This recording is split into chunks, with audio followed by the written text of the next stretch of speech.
Hey, what's going on, guys? I'm WWW making this little celebration video where I want to thank each and every one of you for making me reach 10,000 subscribers.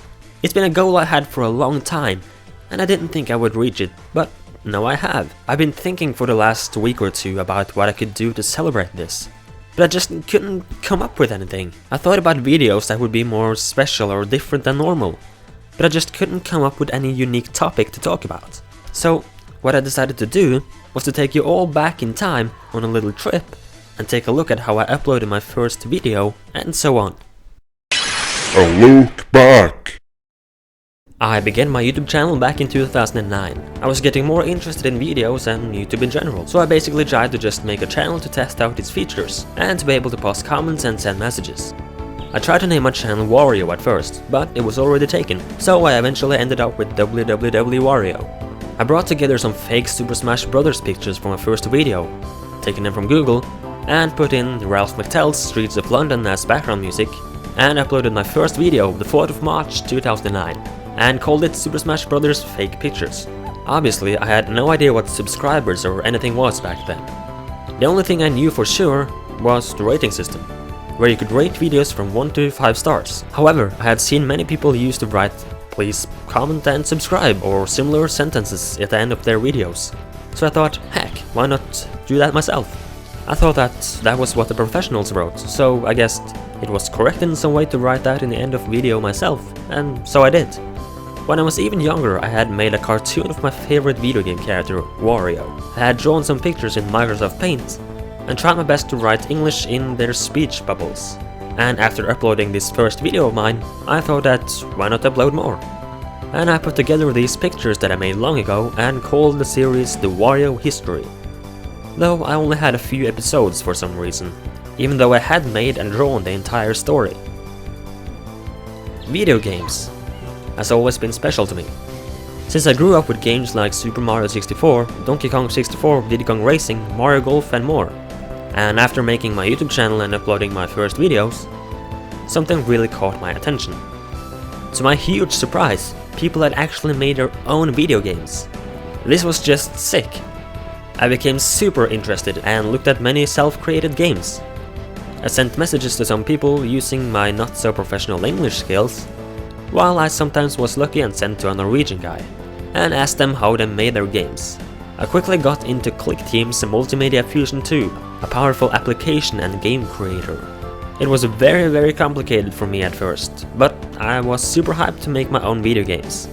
Eventually I made a couple of small games that weren't really good. The player would stick to the ground and walls and it was generally glitchy all over.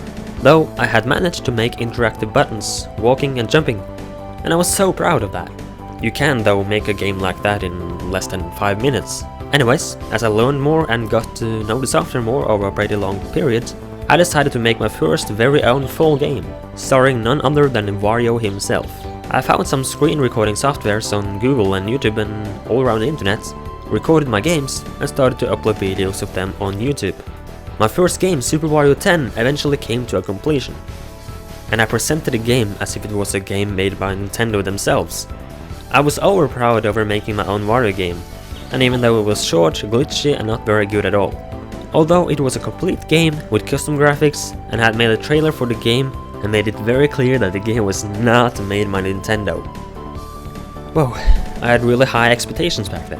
Time passed and I made my second Super Wario game, and I was introduced to YouTube poops and the world of Minecraft. Since I loved movies and filmmaking more and more, I eventually decided to make a Minecraft cinematic video to upload.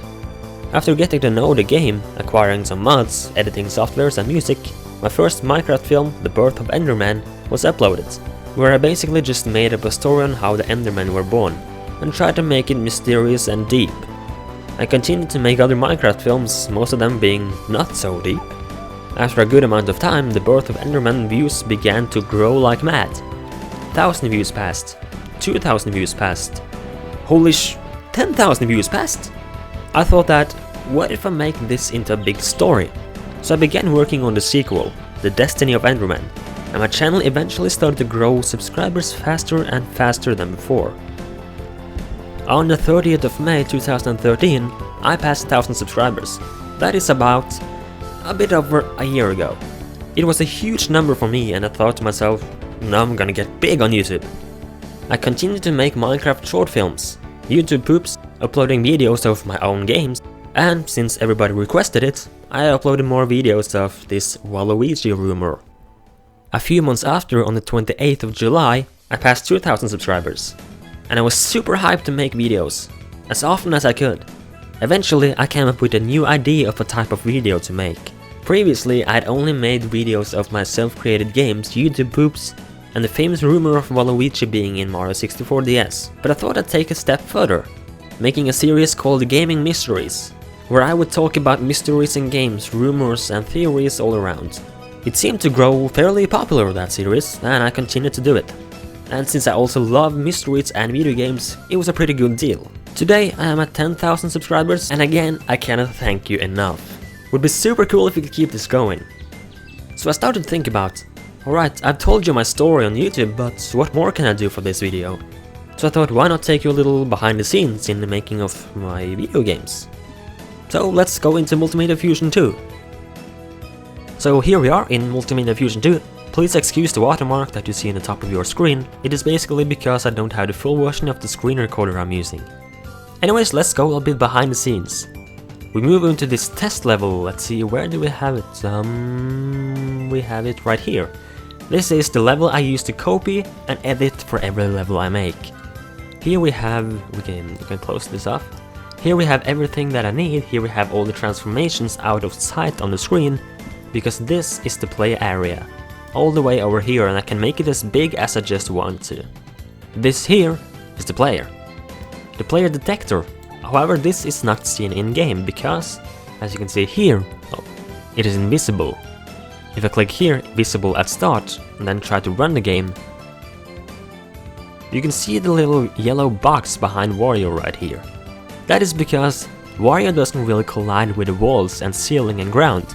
It is actually this yellow little detector behind him that does. It's the yellow detector behind him that does all the work. Wario is only playing the animations. So, these are just, these numbers you see on the top are just debug numbers.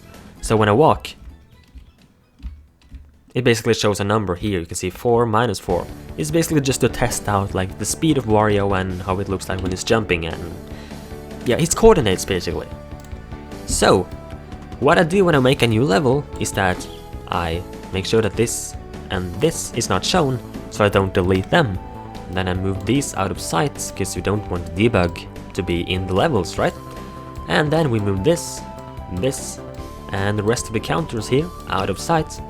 And then we basically select everything and we just destroy everything, and then we have a completely new level to make. So, over here we have all Wario's transformations. Normal Wario, Dragon Wario, Flat, Rock, Balloon, Spring and Bat Wario, and Invisible as well.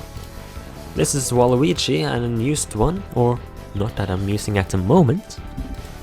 If we go into Wario here, this is where all the animations are happening. Here you can see stopped on the left side, that is his standard idle animation, and here's the directions. So, here we have 4 frames of his standing animations. We have this one, this, and this. On the left side here we have this little eye. This is the hotspot, I think it's called. Viewpoint, view hotspot, that's it. This basically tells us where on the screen, like the camera is gonna be located. So we have to make sure that it's like on the same spot on Wario all the time, or else it will be messed up. So if you click play here, this is how it looks.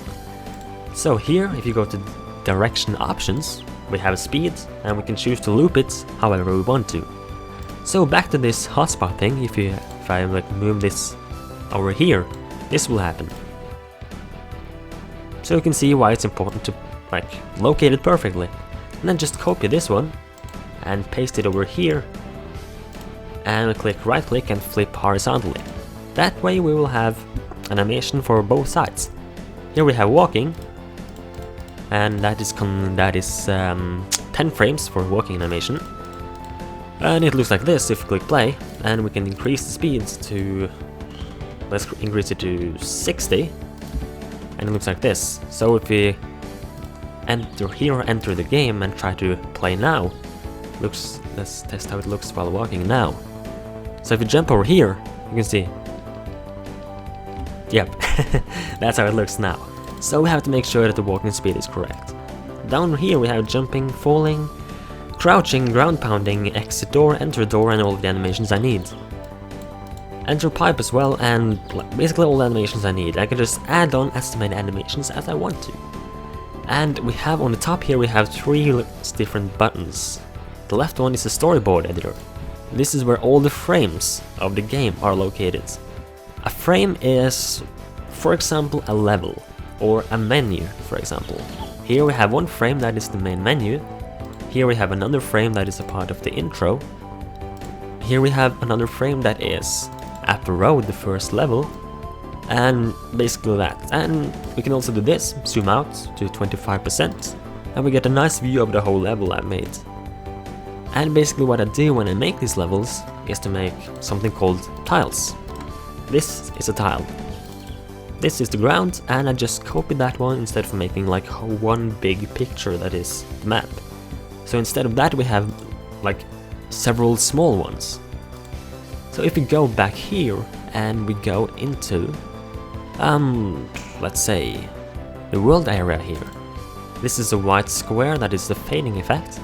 And here I can change, this is the string, here I can change the name. If you have played this game, you know that the first area here I have called Rocky Hillside. If I go into here, I can just change it to Haha Country. There we go, and if you now play this, it will say Haha Country, right? So, and here we have like the first world area and the first area and everything. Now the second tab up here, let's see if you go into here. The second tab here is the frame editor. That's where we're located right now. This is where we edit the frames. We edit all the objects, all the backgrounds, and all the animations and everything, and how the general design of the frame. And then we have the most complicated one, and also the most important one. It's the one to the right, the event editor. This is where all the magic happens. This is where you make all of the events that are happening. So what you see here are all groups of events that are organized. So here we have one called Normal Wario, right? So I open this one and I have several different groups. Here I have Get Out of Ground, that is like an event. If Wario gets stuck in the ground, he will like be pushed back up. Gravity is everything from Wario falling to jumping and everything. Dashing, ground pound, all events when it comes to enemies, enter a door, and transformation and everything. So if we go into move horizontally, open this one, here we have all the events. And when I look at it now, I can't really remember what I've done. I can't remember why I've done these things. And to go on easier ones, let's go to collect items. As you can see, collect collision between Wario and the yellow coin. And also, the little red X here is because it means negate, like the opposite. So, while Wario and the yellow coin collides, while the yellow coin is not overlapping one of these bricks, then it will play a sound effect. It will create this effect around the coin. The effect will change its animation to a glowing effect. The yellow coin will destroy, and we will add 1 to our score counter. And that's basically how events are working. And yeah, here I just have like an overview over the switches. So this is how my game works. If you go to like a little sneak peek here on the level I'm making right now, this one, as you can see, this is where we spawn, and this is the background, and this is located on different layers. This like bottom layer that I have, this where the sky and the clouds are located. If you go into properties there, you can see scrolling options. They are very low, so they won't follow the camera like they normally would. This is because they're a background, so we want it to look like it's far away in the background. If you go here again, this is where like we spawn, and this is what I made so far. You have to crawl under here, jump over this, go into the warp pipe, and end up under here. And you can see I haven't made much of the levels, so what I do when I make these is, for example, copy some tiles here, copy them, paste them, and move them over here, and continue to make levels. And that's basically it, and just try to make as many as I can and just trying to finish the game as fast as I can. So, now you've taken a look at some of the backstory of my YouTube channel and also how I make my video games. What you see on screen now is Sunny Vegas, the editing program I'm using and also the program I use to record my voice. If you zoom in here, this little red line right here is me recording right now. So I don't really have anything more to show you, I just want to say again, thank you very much for 10,000 subscribers. I really hope we can keep going with this, it's really fun to do this. And if you can click the like button in this video, it will really be appreciated. And again, thank you very much. And if you haven't done so, you can also subscribe to stay up to date with my videos and I've seen a bit of what I do. So if you're new, you can check out my channel if you want to and see if you like it. Anyways, thank you very much for watching and I'll see you guys next time.